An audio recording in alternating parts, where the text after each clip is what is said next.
பரமனூர் காளியே, மதுரை மீனாட்சி, அருள்வாய் காஞ்சி காமாட்சி, காசி விசாலாட்சி, அன்பாய் என்னை ஆதரித்து அள்ளல் கலைந்து அடியவனை காப்பாற்று.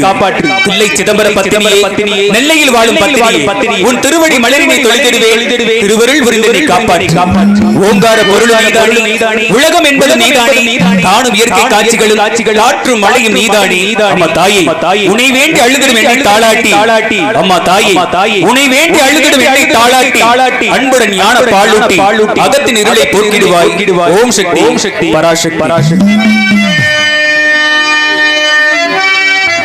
நிறைஞ்ச மனசு உனக்கு தாண்டி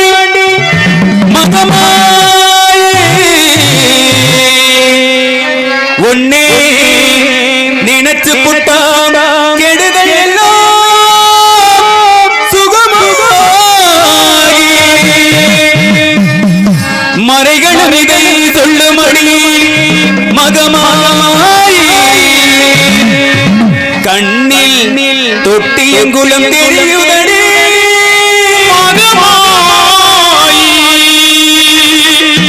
நமையாள் நாயகியான மகமாயி கள்ளிமை போல காத்திடுவாள் மகமாயி உமையவள் அவளே இவன் மான் மகளே சமயத்தில் வருபவள் அவளே எங்கள் சமயபுரத்தாள் அவளே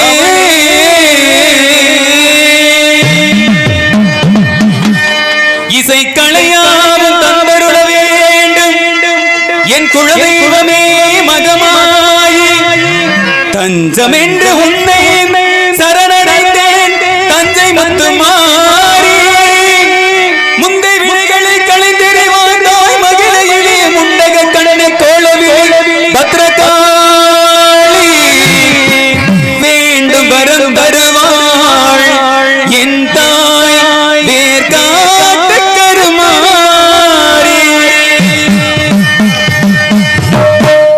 ஆத்தா கருமாரி கண் பார்த்தால் போதும் பார்த்தால் வினை தீரும் பாவம் எல்லாம் மறந்தோடும் காத்தாகி மகமாகி கருணை தெய்வமாகாளி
எந்த நன்மையவள் நீ இருக்க உலகில் மற்ற அன்னையரை இவன் கெஞ்சிடுதல் முறையோ கண்ணீரை துடைத்து விடோடிவாமா காத்திருக்க வைத்திடுதல் சரியோ அம்மா இந்த சின்னவனின் குரல் கேட்டு உள்முழுந்திருப்ப அம்மா அம்மா சிரித்தபடி என்னை தினம் தினம் வழியனுப்பு அம்மா அம்மா அம்மா அம்மா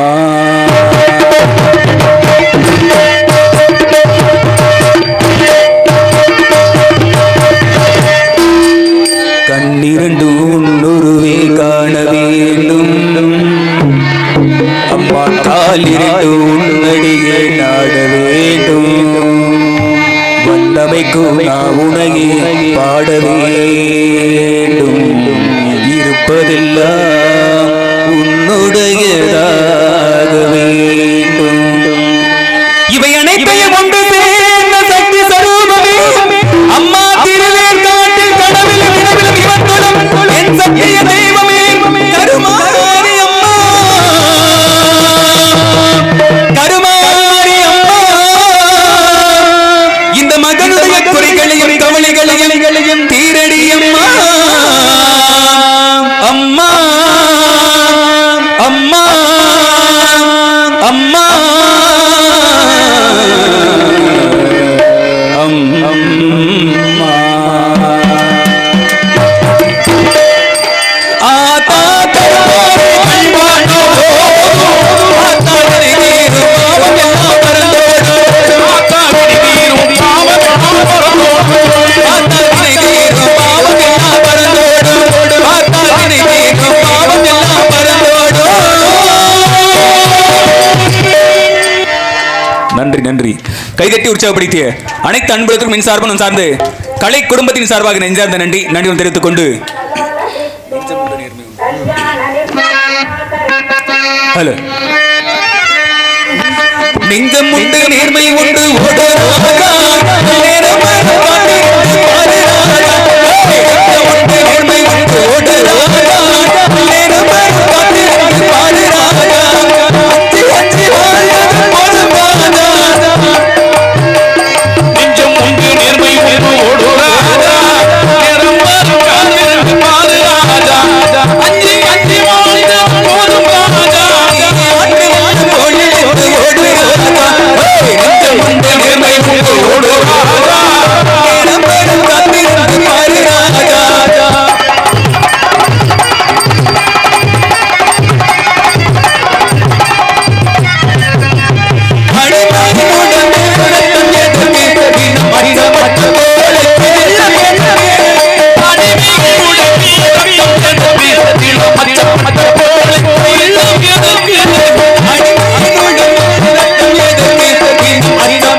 நன்றி நன்றி.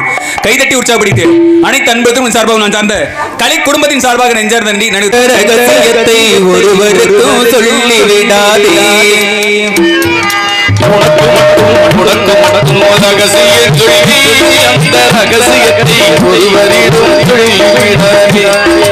உனக்கு மட்டும் ரகசியம் கொள்வேன், அந்த ரகசியத்தை ஒருவருக்கும் சொல்லிவிடாதே. எனக்கு மட்டும் சொந்தமல்லவா, இருவருக்கும் இயற்கை தந்த பந்தமல்லவா.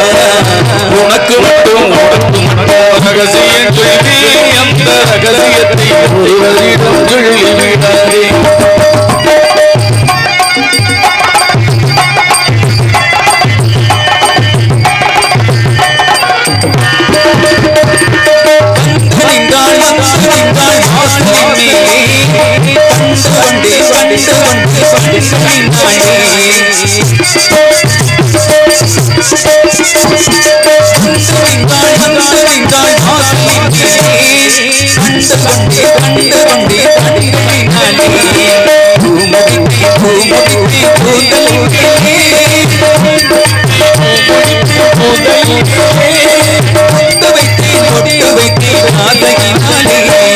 உனக்கு மட்டும் ரகசியம் சொல்வேன், அந்த ரகசியத்தை ஒருவருக்கும் சொல்லிவிடாதே. உனக்கு மட்டும்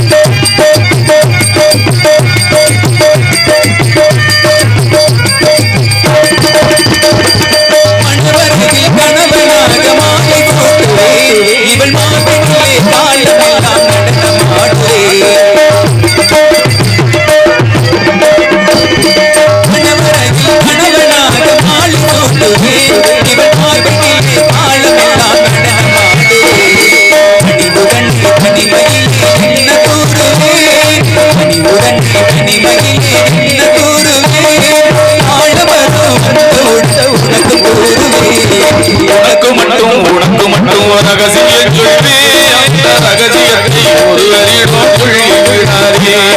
எனக்கு மட்டும் சொந்தமல்லவா, இருவருக்கும் இயற்கை தந்த பந்தமல்லவா. உனக்கு மட்டும் ரகசியம் சொல்வேன், அந்த ரகசியத்தை ஒருவருக்கும் சொல்லிவிடாதே. வள்ளியை சந்திப்பதற்கு முன்பதாக யாரோ ஒரு ஆடவன் அங்குமிங்கும் விழாவிக் கொண்டிருக்கிறாள். அண்ணவளை சந்திப்பதற்கு முன்பதாக இன்னைக்கு காலகட்டத்தில் காலையில் எந்திரிச்சு வேகமா ஓடிட்டு இருக்கோம். எதுக்காக ஓடிட்டு இருக்கோம் அப்படின்னா, பணத்தை சம்பாதிக்க நோக்கத்தோட ஓடிட்டு இருக்கோம். சுகர் இருக்கும், சுகரை குறைக்கிறக்காண்டி அதுக்கும் நிறைய பேர் ஓடிட்டு தான் இருக்கிறாங்க. பணத்தை சம்பாதிக்கிற நோக்கத்தோட ஓடிட்டு இருக்க நாம தன்னுடைய உடல்நிலையை கவனிக்க மறந்துடும். ஆனா அந்த மனிதனுடைய மனநிலை பாத்தீங்க அப்படின்னா, அந்த 3 இடங்களுக்கு போன பிறகுதான் அது உணரக்கூடிய தன்மை வருமா. என்ன 3 இடம்? எந்த இடம் அப்படின்னா, ஒன்று பார்த்தோம் அப்படின்னா மருத்துவமனை, இன்னொன்று எங்க பார்த்தோம் அப்படின்னா சிறைச்சாலை, இன்னொன்று எங்க அப்படின்னு பார்த்தோம்னா அதுதான் மயானம் என்று சொல்லக்கூடிய இடுகாடு. இந்த 3 இடங்களுக்கு போன பிறகுதான் அந்த மனிதனுடைய மனநிலை உணரக்கூடிய தன்மை வருமா. அது அமுத்த முடியாது. அது அப்படிதான் பாடிட்டு இருக்கு. இந்த 3 இடங்களுக்கு போன பிறகுதான் அதை உணர்வு தன்மை வருவான். எப்படி அப்படின்னா, காலைல வேகமா எந்திரிச்சு ஓடுற மத்திய பணத்தை சம்பாதிக்க நோக்கத்தோடு ஓடிட்டு நாம தன்னுடைய உடல்நிலையை கவனிக்க மறந்துடும். ஆனா பரபரப்பு சமையல்லாம் செஞ்சுட்டு வேகமா ஓடுவோம். ஆனா காலைல பார்த்தா சாப்பிடுறதுக்கு நிறைய பேர் மறந்துடுவோம். மறப்பது இல்ல, நேரம் இருக்காது. ஏன்னா அங்க போறதுக்கு கொஞ்சம் தாமதம் ஆயிரும் இல்லையா.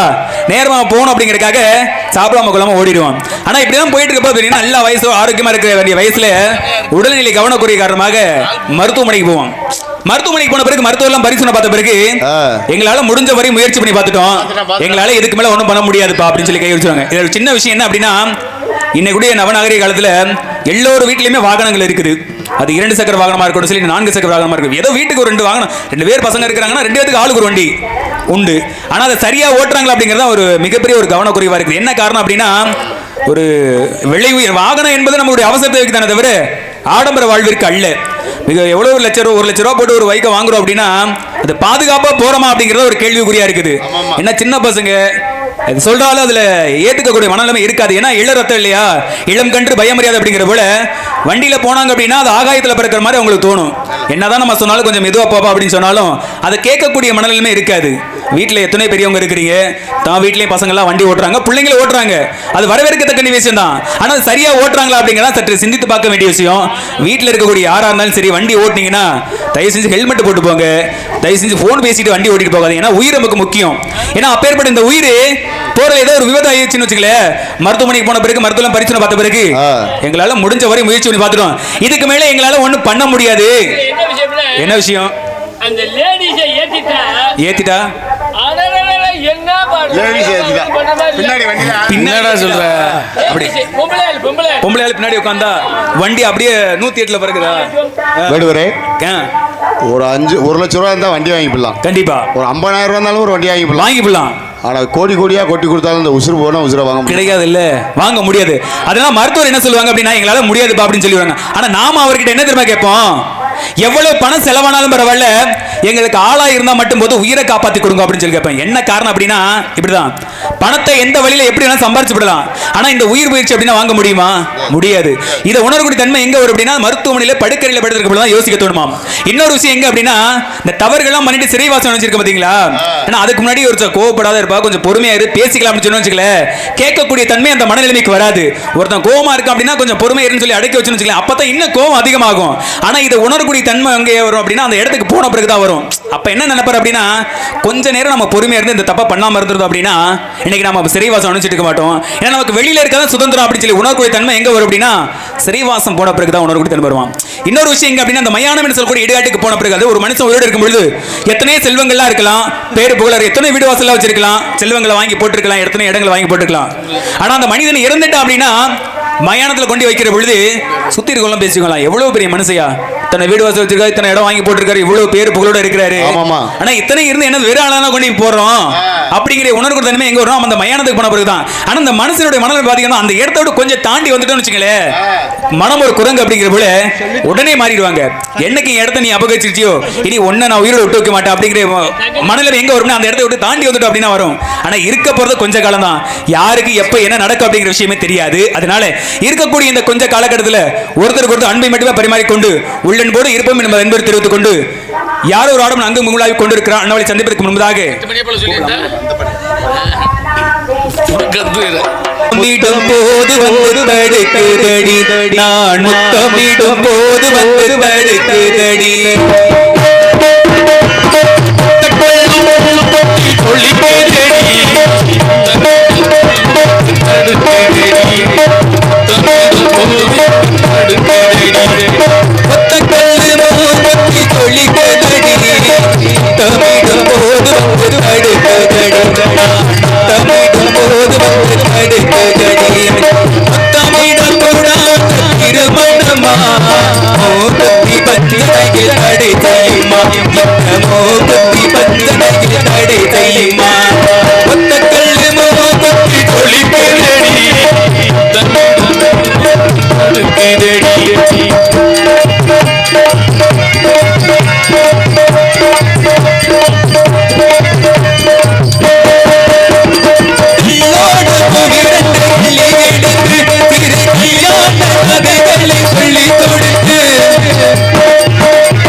நான் உறக்கத்தில் விழிப்பேன். நான் உறக்கத்தில் விழிப்பேன்.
Quiero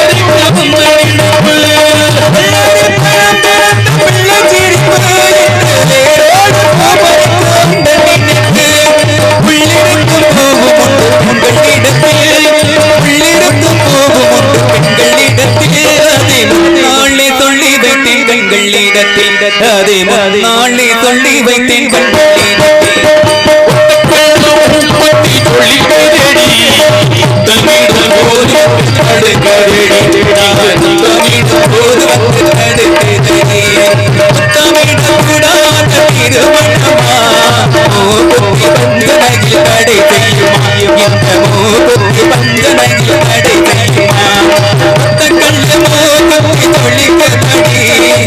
தமிழ்